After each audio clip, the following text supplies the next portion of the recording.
Et coucou, et ben on se retrouve pour cette dernière vidéo sur l'Indonésie. Aujourd'hui on est mercredi et puis je vais vous parler d'Ahmed, de mes quelques jours à Ahmed. Vraiment plutôt un jour et demi parce que comme je vous ai dit on est arrivé le soir à l'homestay plutôt tard. On s'est couché et le lendemain matin on s'est réveillé, on a pris un petit déj rapide parce que je passais mon baptême de plongée. Et oui, j'ai passé mon baptême de plongée. En fait, pour la petite histoire, Aimée était déjà allée à Ahmed parce que ça fait un moment qu'elle est à Bali. Et elle m'avait dit, j'ai passé mon baptême de plongée avec eux, tu verras, c'est génial, ils sont top, c'est une école française qui est certifiée, etc. Si tu veux, toi, passe ton baptême de plongée et moi, je vais passer mon level 1. Donc, je me suis dit, écoute, c'est maintenant ou jamais. C'est une école qu'elle a testée. Elle m'a dit que c'était bien. Voilà, il faut que je le fasse. Donc, c'est ce que j'ai fait. Donc, c'était rendez-vous à 7h30 à l'endroit de plongée. Mais d'abord, il faut que je vous montre juste la vue qu'on avait dans notre homestay. C'était juste trop beau. Genre vraiment, on avait une chambre qui était très mims, avec en plus une vue mais incroyable.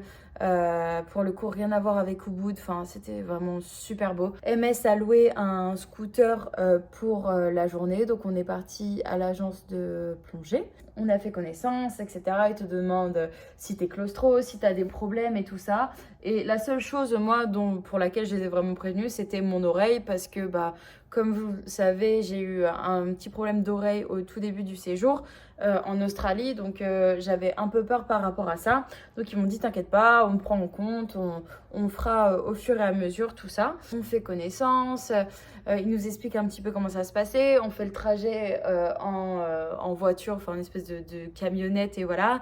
Ils nous expliquent un petit peu comment notre corps va réagir, que ça soit les oreilles, que ça soit par rapport au nez, que ça soit par rapport à notre corps, les effets indésirables, donc par exemple l'oreille qui va se boucher, qui va se sentir compressée, notre respiration, tout ce qui va être peut-être coup de stress aussi parce que ça fait bizarre. Donc voilà, il nous explique tout ça très bien d'ailleurs et ça nous rassure aussi parce qu'on en apprend beaucoup et en fait on va pas être en mode on va découvrir et on va stresser. Non, là on le sait en fait, on va commencer et on sait comment ça va se passer, donc ça aide beaucoup. On arrive au spot de plongée, on commence à nous donner tout l'équipement, donc ça soit les palmes, le masque, combinaison, les petites chaussures pour mettre dans les palmes, aussi du coup tout ce qui va être gros gilet avec bouteille d'oxygène, le détendeur, etc. Tout l'équipement. On s'occupe de nous super bien. Moi, au final, je me retrouve avec un seul autre garçon qui va s'occuper de moi, un local. Donc voilà, en anglais, pas de souci. On apprend les gestes à faire, que ça soit ça va bien, ça va pas, ou autre sujet. Et surtout à utiliser un petit peu, je sais plus si ça s'appelle le détendeur, je crois que si.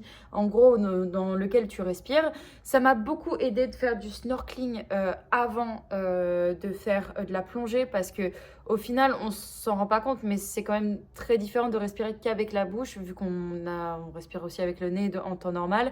Et du coup, faire du tuba, ça m'a beaucoup aidé parce que ça m'a remis un peu dans le bain. Moi, de la plongée, j'en avais déjà faite, mais dans une piscine. Donc, ça change un petit peu. Mais j'avais déjà utilisé une bouteille d'oxygène, mais c'était il y a longtemps, c'était avec l'école et on avait fait ça dans la piscine municipale, mais voilà, je savais un petit peu à quoi m'attendre, même si ça faisait très longtemps. On met nos gilets avec notre bouteille et la partie la plus dure, c'était d'aller dans l'eau. Ça pèse une tonne et puis en plus, c'était sur des petits cailloux, des petits rochers. C'était pas une plage de sable fin, non, c'était vraiment les petits cailloux qui te font mal aux pieds, qui te font glisser. Donc voilà, donc on arrive dans l'eau. Heureusement que le mec m'aidait parce que je pense que je me serais rétame plus d'une fois. Donc on arrive dans l'eau, on met ensuite les palmes, etc. On met le masque, le détendeur, on fait quelques essais, etc. Puis une fois qu'on est ready, et commence à enlever du poids sur le gilet et donc petit à petit on descend dans l'eau. Au début ça va, au final avant de commencer je suis pas si stressée que ça. La seule chose qui m'inquiète c'est mon oreille. J'ai peur que elle me fasse défaut et que en gros j'arrive pas à aller profond parce que on devait aller à 12 mètres. On commence, machin, je prends mes aises, et puis on descend petit à petit, et je sens que ça titille un peu, donc je lui fais signe que c'est moyen au niveau de l'oreille. On remonte un petit peu, et en fait c'est ça le but, c'est de remonter un petit peu progressivement quand il y a ton oreille qui te gêne, ou quand il y a quelque chose qui te gêne, c'est de remonter un petit peu en surface, parce que il faut savoir que c'est au début de la plongée, c'est sur les premiers mètres que les paliers sont les plus importants et sont les plus durs à passer. Après, par exemple, à partir de 12 mètres jusqu'à 18 mètres, les paliers sont moins importants et on va moins ressentir les effets de la pression. Donc c'est surtout au début qu'il faut vraiment prendre le temps, ne pas sauter les étapes et prendre le temps de passer ces paliers-là. Donc voilà, je lui fais ouais bof, et en fait petit à petit je commence à déboucher tout le temps. Donc il y a plusieurs exercices, il y a par exemple comme le fait de bâiller un petit peu, de se forcer à bâiller, souffler avec le nez, bouger un petit peu la mâchoire pour faire bouger l'air qui est dans les oreilles. Et au final je me rends compte que ça va bien en fait, je commence à habituer mon oreille et ça me fait de moins en moins mal. On fait la plongée et on voit plein de poissons, encore une fois de faune et flore, mais là pour le coup le level du dessus, ça n'a rien à voir avec ce qu'on a vu avant, c'est bondé en fait, c'est toute une civilisation sous la mer, c'est vraiment incroyable. La personne qui nageait avec moi avait une GoPro, donc j'espère que d'ici là, je pourrai mettre le lien parce qu'il te faut un montage, etc. où t'es là, coucou, genre tu passes un super bon moment et il filme aussi ce que tu vois. Donc j'espère que je pourrai mettre le lien de la vidéo pour vous montrer ça. Jusqu'au moment où une tortue. Encore une tortue, et pour le coup une tortue plus grande, une tortue qui est vraiment juste à côté de moi. Et moi qui disais que j'avais nagé avec une tortue juste avant, là j'ai vraiment nagé avec la tortue, j'étais à côté et c'était juste incroyable.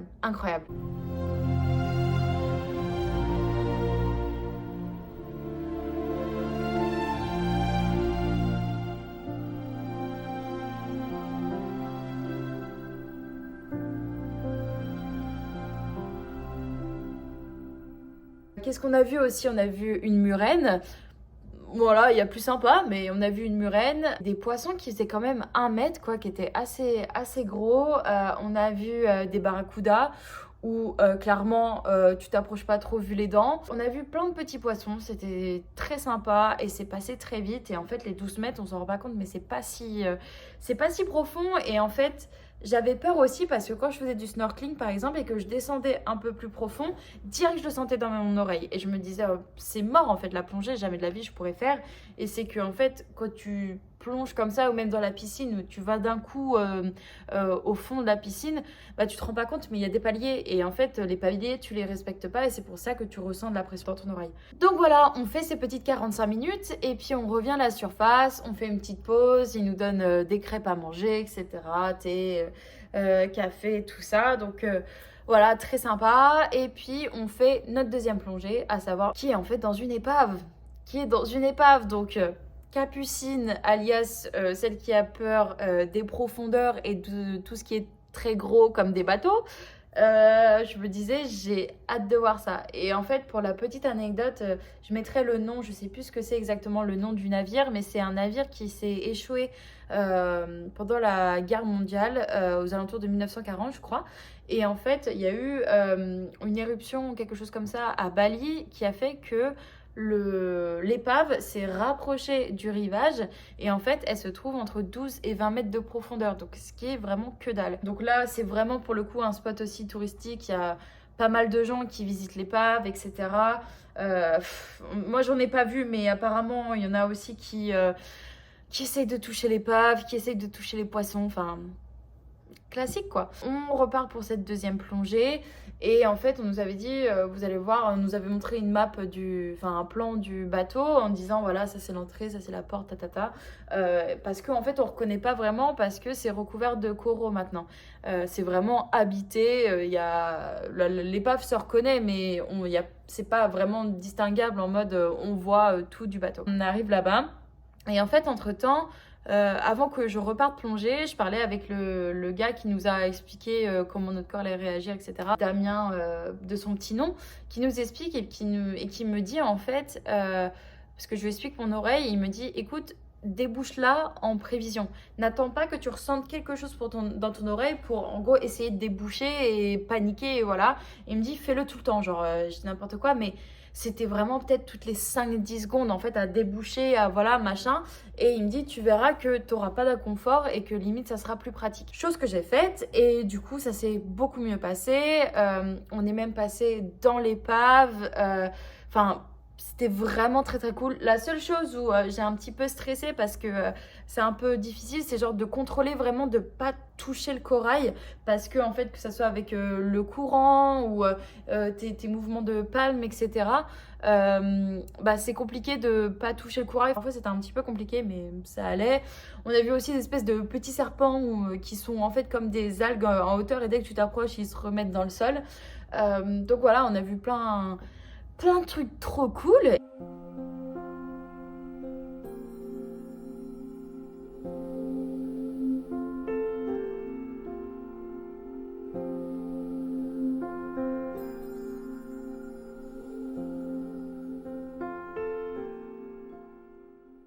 Et puis après, on est rentré à leur agence et on a eu un petit débrief de tout ce qu'on a pu voir avec un carnet, de dire bah voilà, vous avez dû voir ça. Et au final, autre chose que j'ai oublié de préciser, c'est que très peur des requins. Très peur des requins, comme beaucoup d'entre nous, je pense. Et du coup, avant de plonger, je lui avais demandé à Damien, oui, est-ce qu'il y a des requins ici? Il m'avait dit non. Et du coup, j'étais là, soulagée, etc. Il me dit, mais tu sais, ça serait bien des petits requins. Et dans le sens où, bah, forcément, eux, ils ont envie de voir de la faune, on va dire, sous-marine. Les seuls requins qu'ils peuvent voir, parfois, c'est des petits requins à pointe noire. Et il me dit, tu sais, en plus, le fait de voir un requin, peut-être que ça te démystifierait la chose et que tu te rendras compte que, c'est pas si dangereux que ça et que oui, peut-être que c'est un requin, mais c'est pas parce que c'est un requin que ça va te sauter dessus et te bouffer, quoi. J'étais à la limite de me dire, un petit requin là, j'aurais vu un petit requin, je pense que ça m'aurait aidé à justement pas stresser, à pas paniquer, enfin bref. La session se termine, moi je rejoins MS à un restaurant qui est à côté, on mange ensemble et elle avait un cours théorique avec l'école pour sa plongée du lendemain. Donc en fait, elle avait 2 heures de cours théoriques dans l'après-midi. Et moi, pendant ce temps-là, j'ai profité de la piscine qu'ils avaient là-bas pour me reposer en fait et profiter d'avoir ce petit endroit. Après son cours théorique, on est parti s'installer dans un petit café, pareil, prendre un petit goûter, un petit jus, très sympa. Et après, on est allé à la plage de Ahmed voir le coucher de soleil. Et en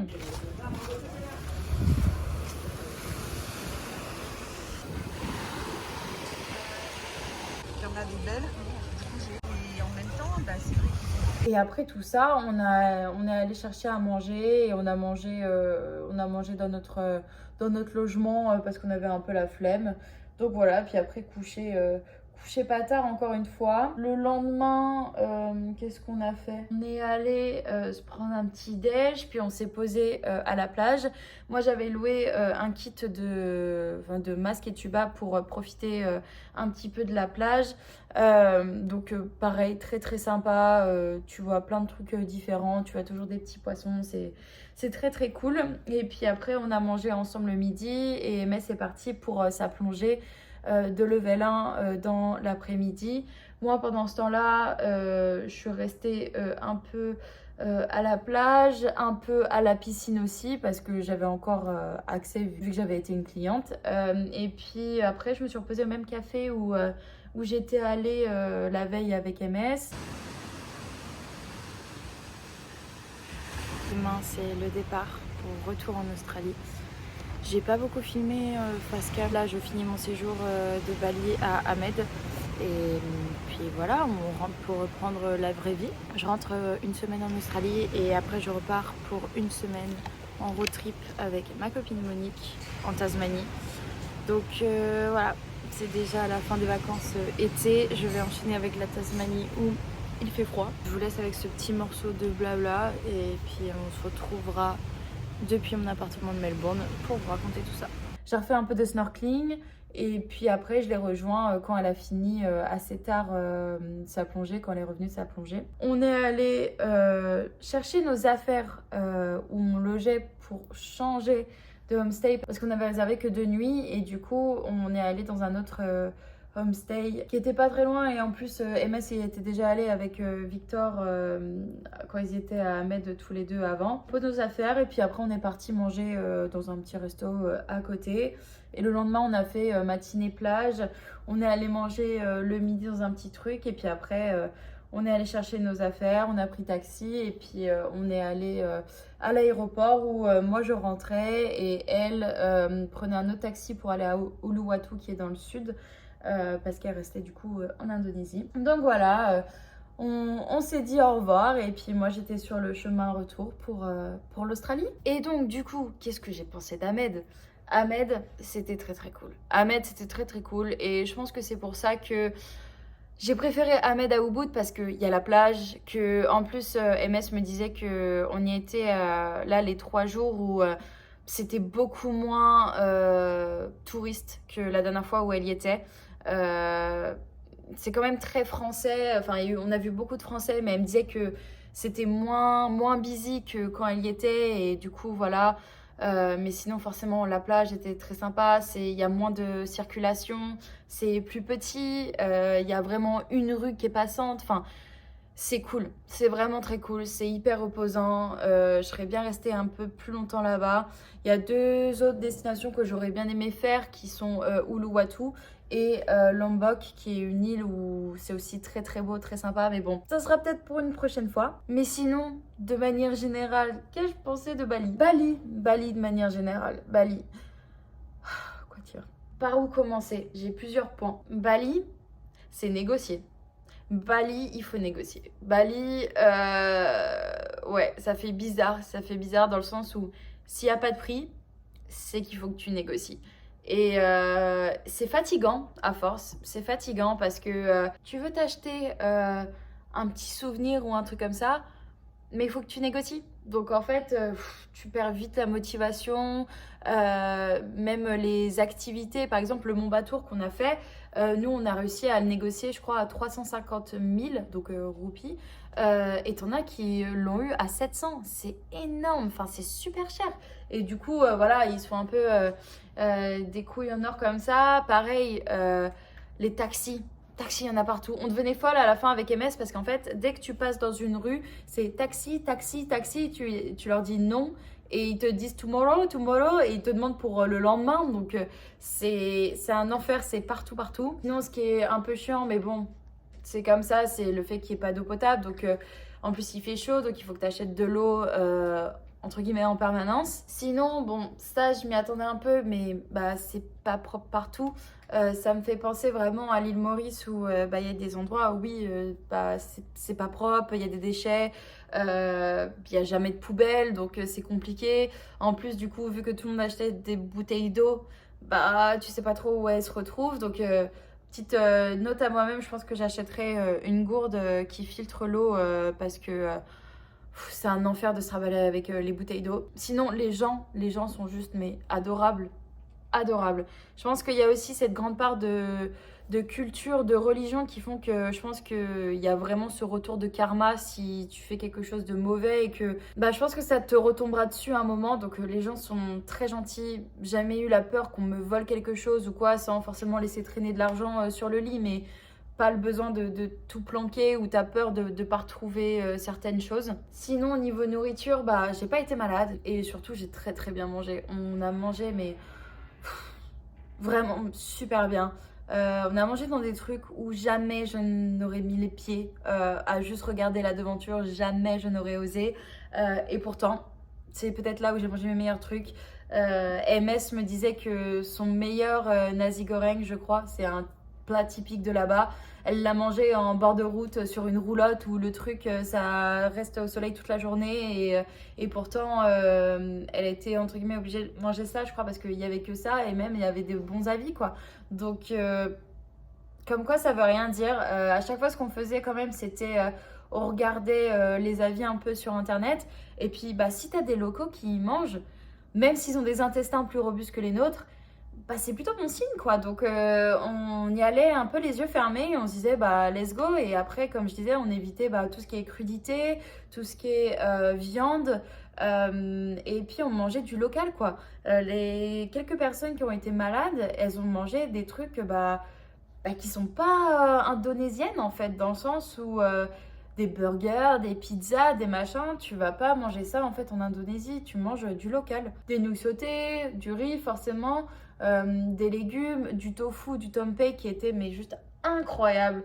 Rien à voir avec ce qu'on a en Australie ou en France, ou franchement ça c'était mais une dinguerie, vraiment trop bon. Des légumes marinés, des épices trop bonnes. Moi je mangeais épicé, donc je me faisais bien plaisir. Et puis ça vaut que dalle quoi. Enfin, pour ton plat, tu pouvais en avoir pour 2 $ quoi. Donc ça se fait 1,5 €. Enfin, c'est même pas, c'est rien du tout quoi. Donc vraiment très bon. Très bon. Dans le registre très bon aussi, les jus.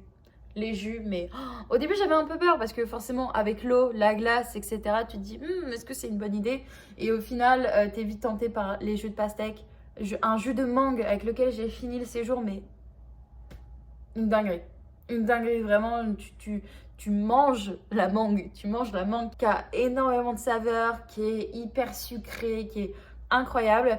Autre chose aussi qui te demande tout le temps dans tes jus et dans tes boissons, c'est est-ce que tu veux avec du sucre, parce que je pense que c'est pas trop dans leur culture. Aussi un truc que j'ai remarqué, c'est-à-dire que pas de gluten, pas de sucre industriel, et ma peau et mon ventre m'ont remercié pour ça. Maintenant j'en paye un peu les conséquences au retour à la réalité où j'ai plein de petits boutons, genre le ventre, la digestion c'est pas la même chose, mais ils utilisent pas de sucre industriel raffiné ou quoi. C'est par exemple les desserts, ils vont utiliser du sucre de date quoi, enfin du sucre naturel, et c'est tout aussi bon, voire même meilleur. C'est totalement différent et c'est un délice. Franchement, c'est régalé niveau bouffe. Vraiment, c'est trop bien mangé. Aussi, petite anecdote, les toilettes. Les toilettes dans le sens où le PQ, ils sont pas trop friands quoi. Dans le sens où il y a des toilettes où on n'avait pas de papier toilette. Et du coup, c'est le jet. C'est le petit jet. Le petit jet d'eau qui fait plaisir, où c'est un peu frais et puis dès le matin c'est pas forcément très agréable. En plus après je sais pas comment ils font, mais ça reste un peu mouillé quoi dans ton bas quoi. Et puis quand tu fais la grosse commission, c'est pas très pratique quoi. Une chance sur deux tu te retrouves à, au final te rincer entre guillemets sous la douche. Donc il y a mieux, mais d'un côté je pense que c'est aussi c'est pas dans leur culture, et le papier toilette aussi, c'est avec le fait que l'eau soit pas potable, et je pense le moins de choses dans l'eau, le mieux. Aussi, et je pense que j'ai bientôt fini, mais la petite anecdote aussi, c'est que, petit conseil niveau forfait mobile, ne pas faire confiance à l'opérateur indonésien. C'est-à-dire que moi j'avais pris une carte SIM avec 10 gigas. J'avais dû payer peut-être 15 $ ou un truc comme ça. Et donc voilà, j'ai ma petite carte SIM, et puis au bout de 3 jours, je reçois un SMS, vous n'avez plus que 1 giga. Et je me dis, c'est bizarre quand même, parce que il y a du wifi dans les logements où on dormait. Et puis mine de rien, je regarde pas des séries Netflix où je ne télécharge pas des épisodes avec ma 4G quoi. Et du coup je me dis, c'est bizarre. Et je reçois au fur et à mesure, après c'est oh vous avez plus que 800, oh vous avez plus que 600, mais c'est en indonésien, donc je vois juste les numéros et je me dis ça ne peut que être ça. Et au bout d'un moment j'en parle à MS et je me dis mais c'est bizarre, genre ils sont en train de me dire que j'ai presque plus de réseau. Elle me dit non. Elle me dit ne fais pas confiance. Elle me dit j'ai eu la même chose. Et elle me dit c'est de l'arnaque, c'est pour te faire recharger. Alors que ton forfait va très bien. Ta 4G, ta 5G va très bien. Et au final elle me montre. Et alors que mes messages disaient que par exemple j'avais plus que 800 MO, elle me montre sur mon tel, tu peux voir en fait la consommation que tu as eue.